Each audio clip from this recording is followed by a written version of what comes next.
Señor alcalde, querido amigo Jerónimo Saavedra, señor director del curso, amigo Antonio González, señor cónsul general del Uruguay, mi país, estimadas amigas y estimados amigos.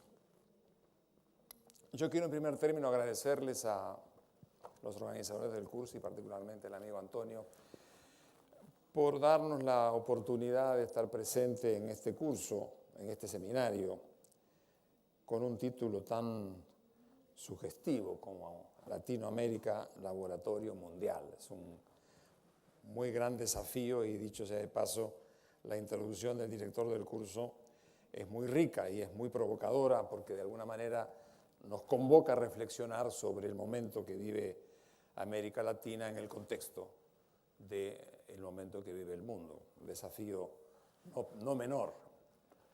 Lo voy a hacer desde la posición que tengo ahora en Madrid como secretario general de la Comunidad Iberoamericana. Ustedes saben que allá en el año 91 partió la idea, que tuvo mucho que ver con tres figuras que se pusieron de acuerdo para instrumentarla, desde luego el rey, que fue el gran propulsor de esta iniciativa, junto con Felipe González, en aquella época presidente del gobierno, y Salinas de Gortari, que era el presidente de México. De alguna manera era un momento muy especial en la vida de América Latina. Habían terminado las dictaduras, en el año 90 se había terminado la dictadura chilena, había caído el muro de Berlín, había una sensación realmente de fin de la historia, como diría alguien por ahí. Y de alguna manera la idea era convocar a los países, a los 22 países de habla española y portuguesa, para que juntos asumieran un papel más presente y más relevante, recogiendo 500 años de herencia, de conocerse y reconocer a lo largo de la historia. Y así nacieron estas cumbres, ya hay 20. Yo asistí a todas, con distintos sombreros, pero pude estar en todas. Y ciertamente, de alguna manera, acompañar esto que da en llamarse la Iberoamérica como conjunto de naciones trabajando juntos en varios campos, desde luego el económico, el social, el cultural, pero también el campo internacional. En realidad es a partir de esa experiencia que en los últimos 5 años se creó una secretaría, la cumbre de Salamanca. En el 2005 pareció que era interesante agregarle a la cumbre un pequeño equipo secretarial que acompaña a la organización de las cumbres y sobre todo lo que acompaña a la cumbre, que son las reuniones de ministros, 14 reuniones ministeriales, los empresarios, la sociedad civil, la gente vinculada con los gobiernos locales, etc. Y eso es un poco, en esa perspectiva es que les voy a hablar. Y ha pasado en estos últimos 2 o 3 años un tema importante, que es el tema de los bicentenarios. Un primer tema que quiero abordar brevemente, tengo 5 puntos. El primero es el sentido que le hemos dado un poco a la conmemoración de los bicentenarios, que tiene que ver con esta idea de laboratorio mundial. Realmente los bicentenarios, como ustedes saben, han sido un punto de encuentro con España, con América Latina, desde otra perspectiva. El 5º centenario fue más complejo, porque era entrar un poco a evaluar el proceso colonial y, como ustedes saben, todos los procesos coloniales tienen muchos activos, pero también tienen muchos pasivos. Por tanto, no es fácil abordar. En cambio, el tema del bicentenario es el tema de celebrar 2 hechos importantes. Uno es el inicio del proceso independentista en Brasil y, por supuesto, en América Latina en general, proceso que empieza ya por el año 9 en Quito y sigue en Sucre y en La Paz y termina luego con el movimiento de la creación de las juntas autónomas para resistir la autoridad napoleónica que dominaba en aquella época la península. Bueno, a partir de ahí empezó un proceso de celebración o de conmemoración que coincidió con el otro proceso, el que celebra España, y es la lucha por la independencia de la península de la autoridad napoleónica.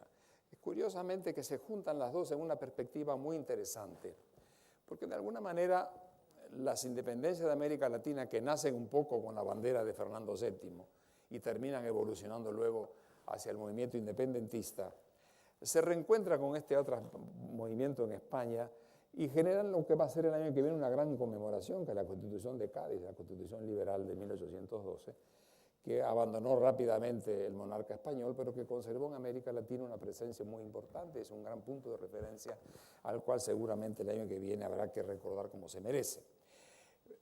Para nosotros la conmemoración de los bicentenarios tiene un sentido, por tanto, no de celebración, la celebración es de los países de América Latina y España lo hará a su manera, sino de conmemorar lo que significó para Iberoamérica el proceso de las independencias y evaluar todo lo que se ha hecho, que no es poco.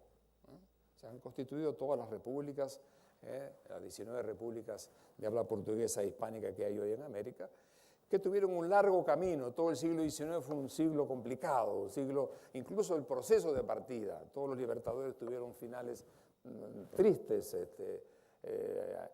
algunos de ellos asesinados, otros de ellos asilados, en fin, pero no fue un proceso fácil. Y yo siempre creo que la mejor definición la dio Octavio Paz, que un día dijo que en realidad los grandes temas de la Revolución Francesa habían quedado marcados en aquella expresión de la libertad, la igualdad y la fraternidad. Dijo, bueno, todo el siglo XIX en realidad fue para América Latina el siglo de la búsqueda de la libertad.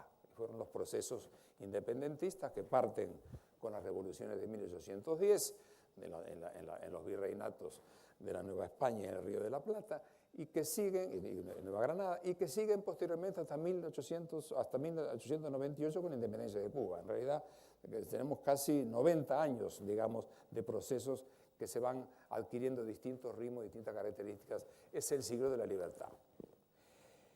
Y dice que el siglo XX fue el siglo de la búsqueda de la igualdad, es decir, de la justicia social. Y en cierta manera, si uno lo mira, es así. Es decir, el siglo XX ha sido el siglo de las grandes luchas, de las grandes guerras, los grandes enfrentamientos en búsqueda de la justicia social, que ha sido el tema dominante a lo largo de todo el siglo. Y dice, y el siglo XXI será el siglo de la fraternidad, que en cierta manera, si lo miramos un poco en óptica de un lenguaje más moderno, yo diríamos que es debería ser el siglo de la solidaridad. Y en ese aspecto es que yo creo que Latinoamérica tiene un papel que cumplir. Entonces, de alguna manera, los bicentenarios fueron fundamentalmente celebrados con mucha participación popular, a diferencia del quinto centenario en América. Yo me tocó estar, por ejemplo, en Buenos Aires, miles de personas en la calle durante 2 días, en paz y en un ambiente festivo y de conmemoración patriótica. Me tocó tocar en México, una celebración donde coincidió el bicentenario de la independencia y el centenario de la Revolución Mexicana. Vi a Chile, por ejemplo, también. Es decir, quizá el rasgo más importante de esa concelebración fue básicamente la participación popular que se vio en estos países, acompañado por un gran movimiento de análisis, de estudio. Nosotros mismos tuvimos ocasión de lanzar, junto con un grupo de distinguidos historiadores que dirige el profesor Schuss de la Universidad de Castellón, donde se hicieron libros, publicaciones, reflexiones. Los brasileros hicieron una muy buena evaluación del significado de la llegada al Río de Janeiro de la corte portuguesa, un fenómeno fundamental, no solamente para Brasil, un fenómeno fundamental para todo el mundo. La primera vez que una corona va a regir un imperio desde una colonia y deja una impronta muy importante institucional que quizá marca las grandes diferencias de la solidez institucional con que Brasil miró todo el siglo XIX, cosa que, por cierto, no lo hemos tenido nosotros en todas partes. En fin, de manera que, de alguna manera, el bicentenario para nosotros fue primero recordar el proceso, celebrarlo por parte de cada uno de los países, ver lo que se han hecho y ver lo que no se ha hecho, las tareas pendientes en salud. Y a partir de ahí un poco mirar hacia el futuro y ver cómo de alguna manera el proceso ahora implica continuar construyendo nuestras democracias, nuestra región a partir de las nuevas realidades que nos ofrece el mundo moderno. Y eso me lleva al segundo punto de mi reflexión. Es que son los grandes cambios que están ocurriendo hoy en el mundo y que de alguna manera generan grandes reflexiones, grandes reflexiones que yo creo que vale la pena que nos detengamos un minuto. Nosotros hemos acompañado, como todo el mundo, los fenómenos de la gran crisis que se ha producido a partir del año 2007 y que continúa en el 2008, continuó en el 2009 y afortunadamente ya hemos empezado a ver en el 2010 reacciones en algunas partes y, por cierto, muy importantes. Pero lo que más me parece interesante destacar es que esta crisis, de alguna manera, es una crisis de una enorme profundidad. Yo creo que nosotros sabemos muy bien cómo se gestó la crisis, pero no sabemos muy bien cómo vamos a salir en definitiva. Digo esto porque hay tendencias de alguna manera a mirar el tema como si fuera una crisis más. No, yo creo que la crisis que tenemos actualmente en el mundo es una crisis de grandes derivaciones que nos va a llevar a un punto que no es ciertamente el punto de partida. Como todos ustedes saben, empezó esta crisis con un gran movimiento especulativo de tipo financiero que dio origen a grandes burbujas. Primero hubo la burbuja de los .com a principios de los años 2000 y luego terminó con la gran burbuja inmobiliaria. España bien conoce el tema, ¿verdad? Ese tipo de hecho fue acompañado porque fracasaron en una forma estrepitosa e inaceptable los controles, las reglamentaciones bancarias y sobre todo también la supervisión bancaria. Hubo realmente en todo esto un hecho que yo vivía en Washington en esa época, en esos años, los años 90, había un convencimiento de que nosotros teníamos la verdad revelada. Es decir, el mundo sabía lo que había que hacer. Es decir, vivimos durante 30 años en el mundo económico con una confianza absoluta que las soluciones eran conocidas, el mercado tenía que resolver todo, había que dejar todo en manos del mercado, cuanto menos Estado mejor, y de ahí partía un poco la construcción del mundo que se estaba haciendo sobre unas bases en donde todos sabíamos lo que había que hacer. Yo creo que ese tipo de hecho nos llevó a un periodo de seguridad, de certidumbre.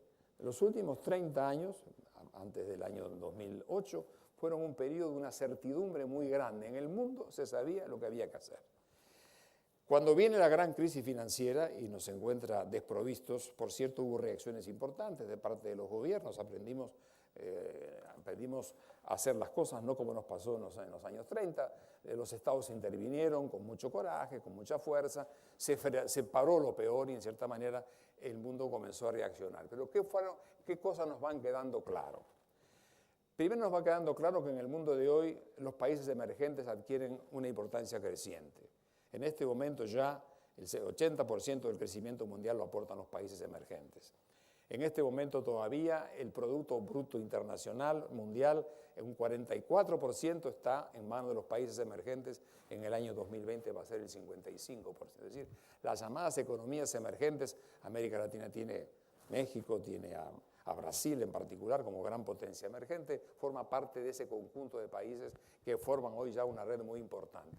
Y a partir de ahí la convicción de que nada de lo que se haga en materia económica puede hacer sin contar con la participación de los países emergentes, porque tienen en el fondo un poder económico muy importante en el conjunto de la economía mundial. ¿A qué nos lleva esta conclusión de que junto con los problemas económicos que están en este momento arriba de la mesa, aparece el panorama en que están los países? Hay algunos países que les va muy bien, los emergentes, otros países que les va bien. Le va bien a Alemania, le va bien a los países nórdicos, le va bien a Canadá, le va bien a Australia, y otros países que no le está yendo bien o le va menos bien de lo que quisiéramos todos, como todos los países que forman la periferia de la Unión Europea, por ejemplo, donde aparece Grecia, Irlanda, Portugal, España. Entonces, hay una recomposición del ritmo de crecimiento con distintas velocidades. Y eso parece que va a permanecer por un buen tiempo en el mundo. Y lo difícil ahora es encontrar equilibrios que nos permitan resolver esas disparidades para poder crecer en una forma mucho más armoniosa entre las distintas fuerzas que existen en el mundo. Eso no se ha logrado todavía. Los bancos todavía siguen teniendo problemas difíciles de resolver en muchos países. El crédito no está vigorizando las economías. Existe el peor de los problemas que puede tener un mundo capitalista, es la confianza. Todavía no se ha generado en el mundo la confianza que rigió en aquellos 25 o 30 años. pasamos de una era de confianza a una era de desconfianza y sobre todo de falta de previsibilidad. El mundo de hoy lo que no tiene es capacidad de previsión en materia económica. Y esas disparidades alientan enfrentamientos y sobre todo momentos difíciles. Ustedes vean, la propia Comunidad Europea le cuesta encontrar soluciones. Afortunadamente esta semana se han puesto de acuerdo en la zona del euro para hacer cosas importantes. Yo espero que eso continúe. Pero si algo uno descubre es que los distintos ritmos de crecimiento marcan también actitudes muy poco coherentes entre los países. Y esto es grave, porque si no tenemos una posición unida, las cosas se resuelven con mucha más dificultad. Entonces yo diría que el mundo de hoy, junto con ese problema económico, aparecen los cambios políticos. Vean ustedes lo que significa hoy el tema de las comunicaciones y lo que ha incidido eso en los países árabes, en lo que está ocurriendo hoy en día en el Magreb, los nuevos problemas de carácter global que nos preocupan, el clima, la energía atómica.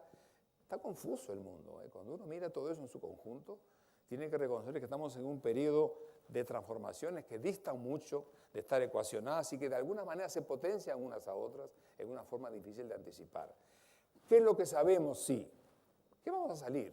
Yo creo que el mundo, es decir, de alguna manera, la humanidad siempre ha salido.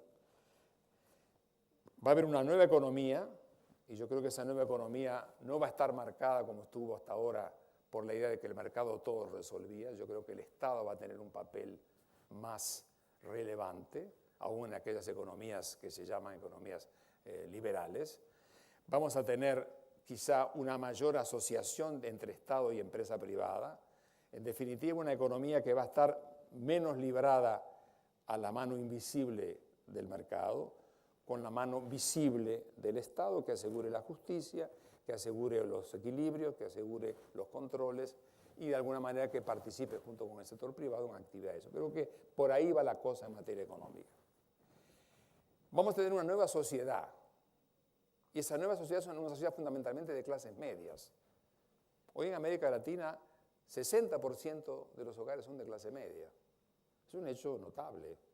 Bueno, pero eso está ocurriendo en el mundo. En cierta manera, lo que pasó en Túnez el otro día, como lo que pasó en Egipto, tiene mucho que ver con las clases medias, sobre todo las clases medias juveniles, que comenzaron a expresarse y a adquirir una fuerza en la sociedad. Vamos a entrar en una sociedad mucho más demandante de nuevas cosas, pero al mismo tiempo una sociedad mucho más presente en la conducción de sus problemas y las demandas sociales. Y eso es, en cierta manera, a lo que nos va a llevar el mundo que vendrá. Y ciertamente en el campo de las relaciones internacionales, un fenómeno de grandes dimensiones. El mundo está realmente enfrentado al cambio de poder económico más importante en la historia de la humanidad, que es el poder económico del Occidente. Va a tener que compartir el poder económico mundial con el Oriente y ya China es la segunda potencia mundial. Y ciertamente en algún momento va a traspasar en Producto Global a los Estados Unidos. Es decir, que de alguna manera acomodar esos factores es un tema sobre los cuales realmente se va a basar un poco el modelo del futuro. Una nueva economía, una nueva sociedad y una nueva serie de relaciones económicas internacionales. Eso es un poco, en definitiva, a lo que nos va a llevar a la situación actual y sobre los cuales uno podía preguntarse entonces, bueno, ¿y América Latina dónde va en todo esto? Entonces, ahora me voy a querer, antes de llegar a eso, yo quiero decirle que en la búsqueda de esos consensos internacionales, de esas nuevas relaciones, lo que a mí me preocupa ciertamente como un problema central es que las nuevas fuerzas económicas van a tener que encontrar un cierto equilibrio en la política internacional, es decir, van a tener que redefinir la gobernanza mundial. Y ahí hay que ponerse de acuerdo en ciertos principios fundamentales.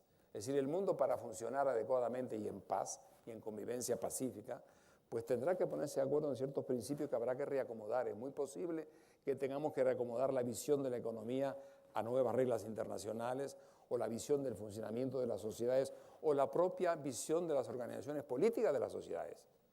Hoy en día hablamos de distintos tipos de democracias. Uno dice democracia la turca, democracia la china, no sé. Yo creo que de alguna manera estamos en presencia de un momento en donde la redefinición de muchas de estas cosas va a ser bastante más complicada. Yo tengo la impresión que si el mundo logró acomodarse en el año 45 en torno a las Naciones Unidas como una organización central, veo como más complicado encontrar los equilibrios entre el mundo oriental y el mundo occidental al que habrá que aspirar. Porque ciertamente no habrá una convivencia pacífica si no hay una serie de principios de inspiración ética que de alguna manera nos permitan asentar una gobernanza en donde todo el mundo puede entrar. Si esos principios no se acomodan, la inestabilidad va a ser el rasgo dominante. Es posible que lleve tiempo llegar a ello, pero en ese tipo de tiempo ciertamente la América Latina tiene un papel que cumplir y es a eso lo que me voy a empezar a referir a partir de ahora en mis palabras. Iberoamérica hoy. ¿Qué somos hoy nosotros en Iberoamérica? Bueno, primero, la dimensión social. Nosotros representamos en este momento el 9% de la población mundial.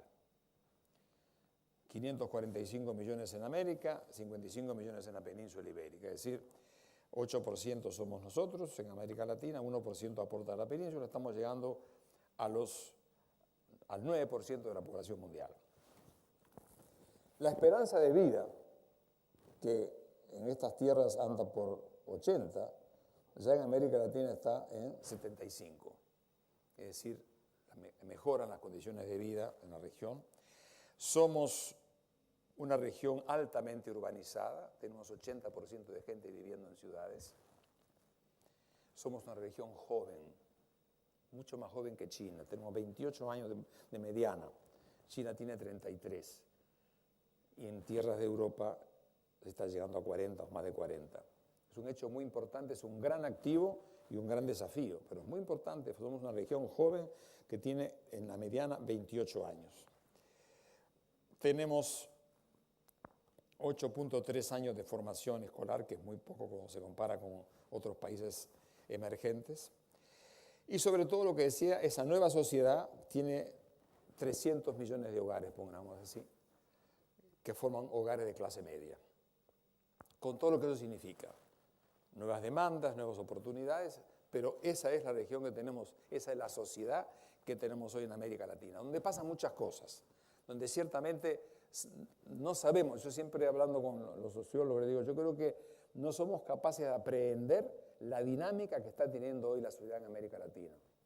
La cantidad, el papel de los jóvenes, por ejemplo, el papel de las comunidades que han estado postergadas, que adquieren nueva conciencia, los indígenas, el indigenismo es un factor muy importante. Seguramente ustedes, algunas de las personas que me han precedido en la palabra, han hablado de estos temas, pero hay una nueva sociedad muy vibrante, muy fuerte y que tiene que ver mucho con el hecho de que se están traspasando las fronteras de las sociedades tradicionales para entrar en sociedades mucho más modernas y mucho más demandantes de nuevos servicios sociales. ¿Qué somos en lo económico en América Latina? Somos el 10% de la economía mundial. China es el 9%. En poco tiempo nos van a pasar. Pero hoy por hoy, Iberoamérica en su conjunto es más grande que China. Estados Unidos tiene el 24%. Es decir, nosotros somos el 9% es China, el 10% es Iberoamérica y los Estados Unidos es el 24%. Exportamos 1.000 millones, los americanos exportan 1.600, los chinos 1.300, en fin. Entonces, que de alguna manera el poder, la dimensión económica vista ahí, pero donde hay que poner más atención es en esto que voy a decir ahora. Tenemos el 25% de las tierras fértiles del mundo. Tenemos algo así como el 33% de los recursos de agua y disponemos más del 40% del agua potable de libre disponibilidad. Es un poder en el mundo de hoy disponer de ese volumen de agua. Tenemos el 25% de los recursos de cobre, el 7% de gas, el 13% del petróleo, en fin. De manera que de alguna manera, junto con esta estructura, nuestra relación de sociedad, de producto, una dotación de recursos naturales excepcionales en lo que tiene que ver con la comparación internacional. Y en lo cultural, y yo celebro mucho lo que dice nuestro amigo Antonio cuando nos recuerda y dice de que de alguna manera la imagen y el lenguaje en la información hacen que en los grandes templos culturales internacionales esté siendo conquistados por la creación latinoamericana. Es verdad. En materia cultural, yo celebro que pongan ustedes, y veo que el seminario trató ese tema, el tema de la cultura. América Latina es una potencia cultural sin jactancia, es una potencia cultural. Lo es en la literatura, acá tenemos nuestro reciente premio Nobel Mario Vargas Llosa, lo tenemos en la pintura con los mejores valores, lo tenemos en la escultura. ¿Y qué decir de la música? Sobre todo la música popular, donde realmente América Latina es la creadora de los grandes ritmos del mundo moderno. Es decir, hay en la cultura, y yo creo que esa fuerza cultural, si ustedes me dicen, bueno, en esta historia de Iberoamérica, usted está trabajando en lo político, en lo económico, en lo social, en lo cultural. Es decir, yo creo que si hay algo que nos da identidad y personalidad a nosotros en el mundo moderno, es que somos una potencia cultural. Y eso importa mucho, porque detrás de la potencia cultural no hay solamente valores espirituales y valores estéticos, hay también capacidad económica, porque la cultura hoy también es economía. Y eso de alguna manera pone de manifiesto cómo en América Latina hay una fuerza que lo da un poco este tema que acabo de mencionar. Ahora, América Latina le fue bien en la crisis del 2008. Tuvimos una caída de 2-3 puntos, pero ya el año pasado, el año 2010, América Latina crece alrededor del 7% en promedio. Gran crecimiento en el Brasil, gran crecimiento en Argentina, en el Uruguay, en Perú, que es un país que ha crecido en forma vigorosísima. ¿Qué nos pasó? Ustedes recordarán a esta región, era la región de la inflación, la irrección del Fondo Monetario, de las crisis de la deuda, de los default de la Argentina. Es decir, era la región aproblemada, éramos el continente enfermo en el mundo económico internacional. Aprendimos las lecciones. Primero, empezamos a respetar los balances fiscales, nos dimos cuenta que no se puede jugar con la fiscalidad. Nadie vive a largo plazo con déficits fiscales. Segundo, empezamos a respetar a los bancos centrales. No se puede jugar con la moneda. Hay que ser serio y en ese sentido los bancos centrales adquirieron independencia. No podemos encerrarnos, tenemos que abrir la economía al resto del mundo y así lo hicimos. Y lo que es más importante, tuvimos solidez de los sistemas bancarios. Esos elementos juntos nos permitieron defendernos cuando vino la crisis, de manera tal que América Latina pasó por encima y algunos países, no solamente pasó por encima, sino que algunos países ni siquiera tuvieron recesión, no llegaron a perder productos, sino que tuvieron 0 o 1%, pero en términos generales hubo países que no conocieron la recesión. Por cierto, es otra América Latina a la que yo conocí cuando empecé a trabajar hace 50 años. Y eso es una lección importante que nos debemos reconocer, que nos permitió, de alguna forma, hacer cosas como reducir la deuda pública al 35%. Hoy en día, tener varios países que son acreedores netos. Brasil es acreedor neto del mundo, no deudor del mundo. Y junto con Brasil lo es Chile y otros países, porque acumulamos casi 600 mil millones de dólares de reservas.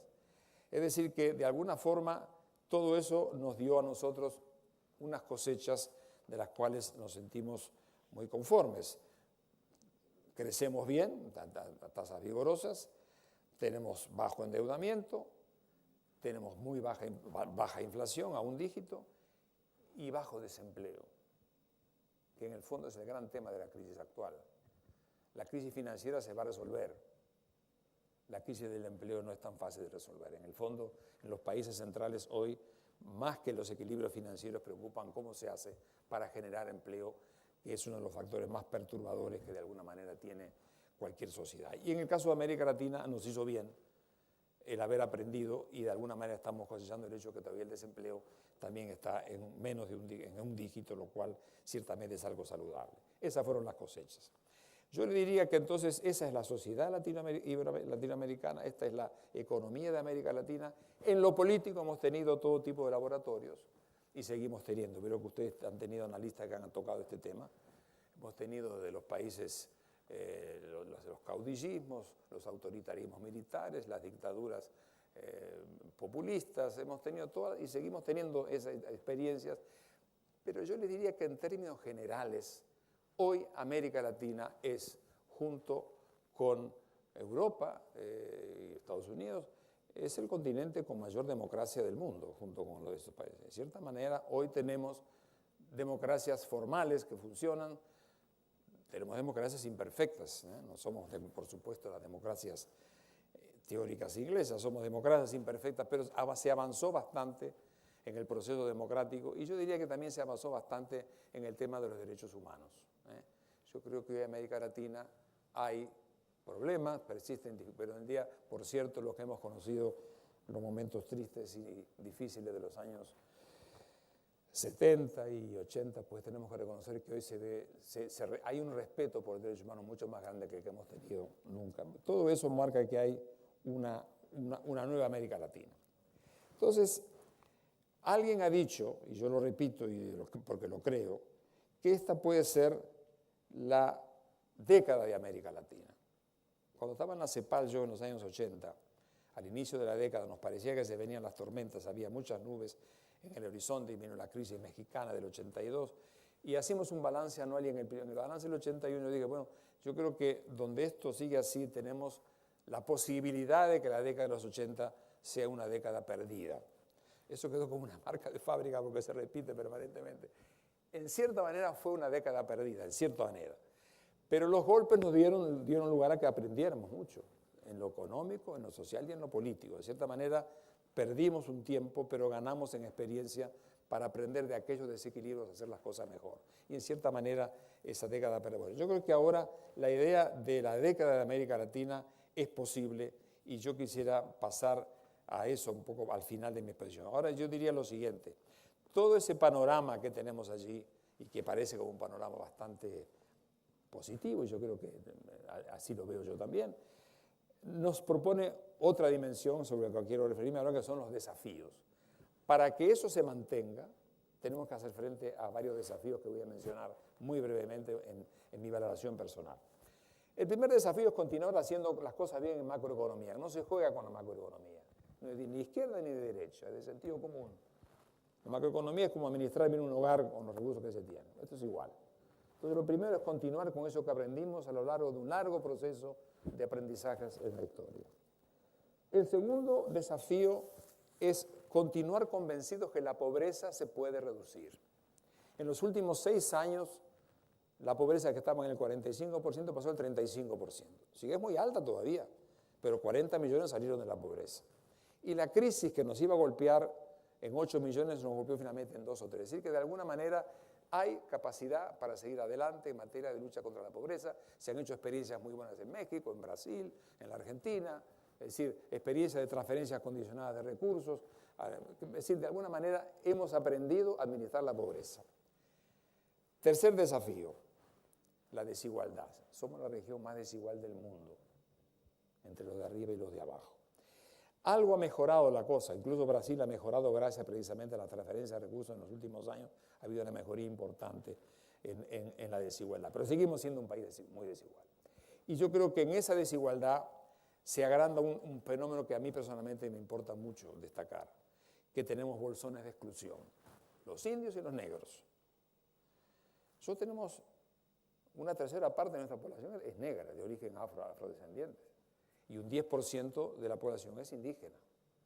Esos bolsones tienen también adentro de ellos los peores índices de pobreza. Entonces la desigualdad se ve ahí, se ve en los cinturones de las ciudades, en estos bolsones de exclusión en el sector rural. Entonces de alguna manera este es un gran desafío. No hay una sociedad más justa, pero tampoco más moderna y modernizable, con altos niveles de desigualdad, y ahí tenemos que prestar atención. El otro tema, el otro gran desafío, es el desafío de la educación. Yo creo que esto está bastante de moda hoy en América Latina.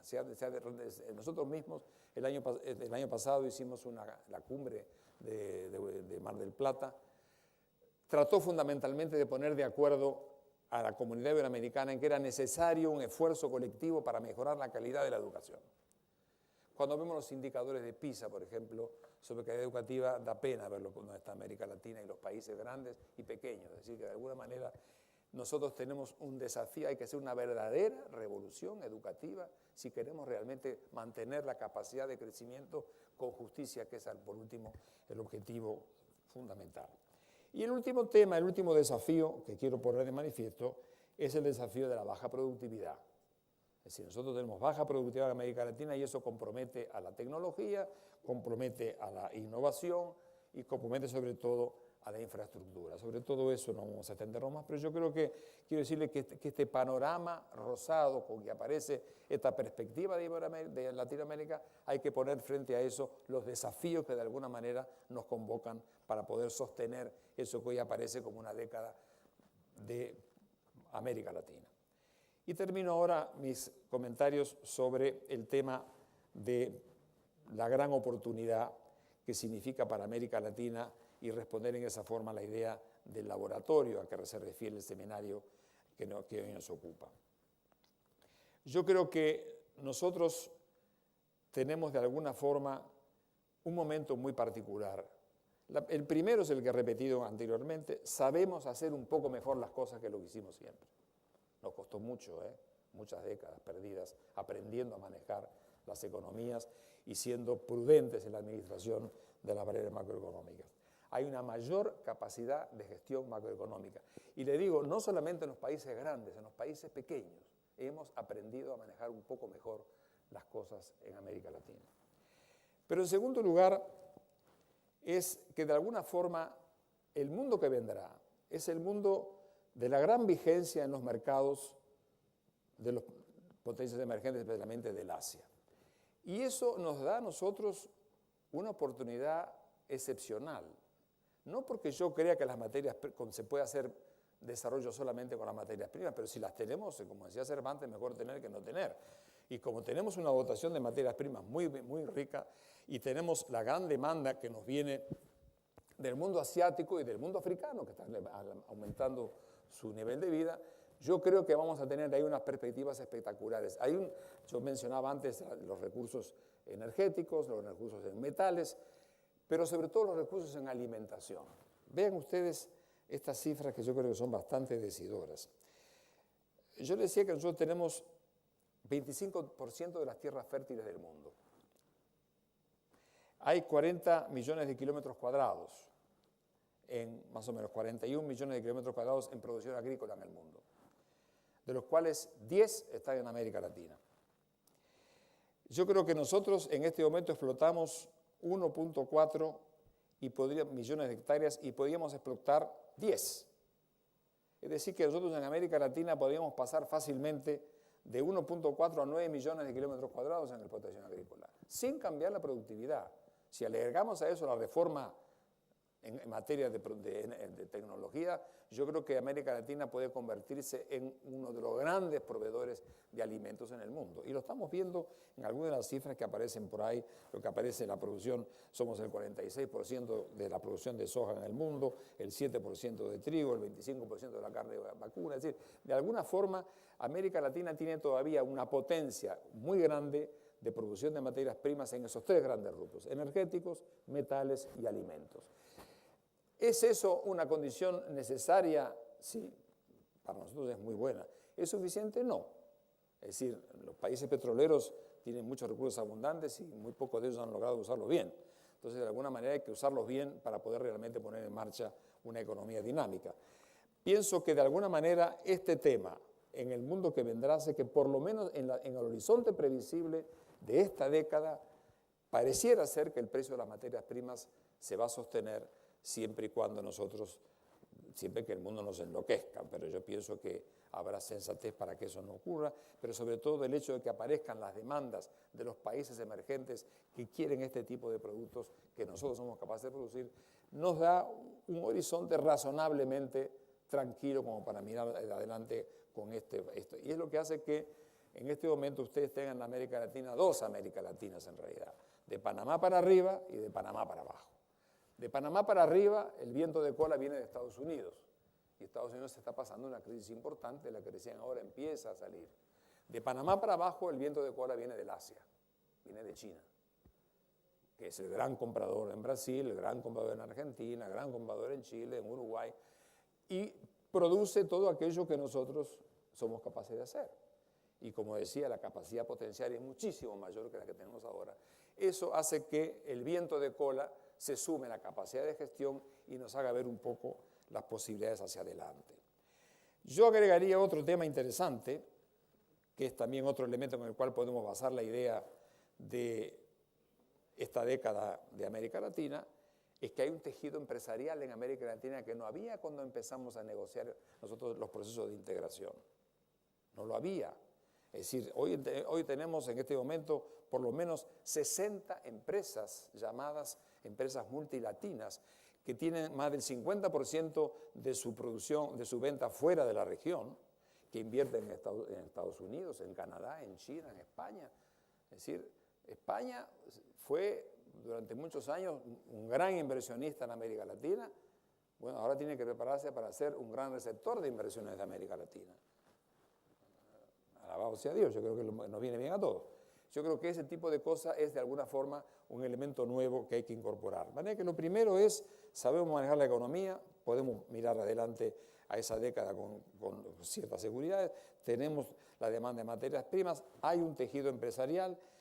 Creo que nos queda un cuarto elemento para poner arriba la mesa y es el Estado.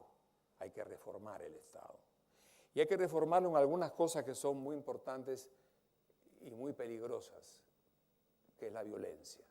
Hoy yo diría que el tema que a mí personalmente me parece el tema más grave que enfrenta el problema América Latina, que es un tema social y político, que desgraciadamente no se puede resolver a nivel de un país, hay que resolverlo a nivel de países, es ciertamente el tema de la violencia, que está muy ligada al tema del narcotráfico, tema muy grave.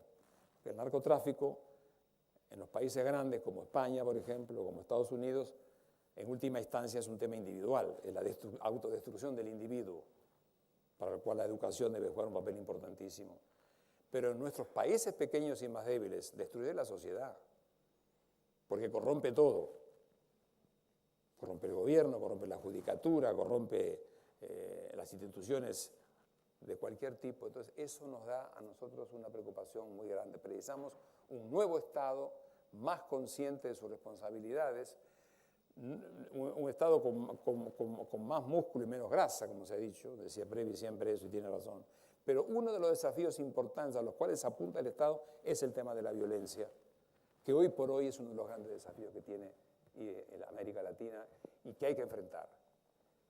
Sobre todo estoy pensando en México, estoy pensando en América Central y estoy pensando en que desgraciadamente no son temas que pueda resolver un país solo, son temas multinacionales, internacionales, que están ligados entre sí. Por eso que una acción colectiva es tan importante y por supuesto una acción colectiva donde Estados Unidos juega un papel muy activo que es fundamental para que esto pueda ser enfrentado.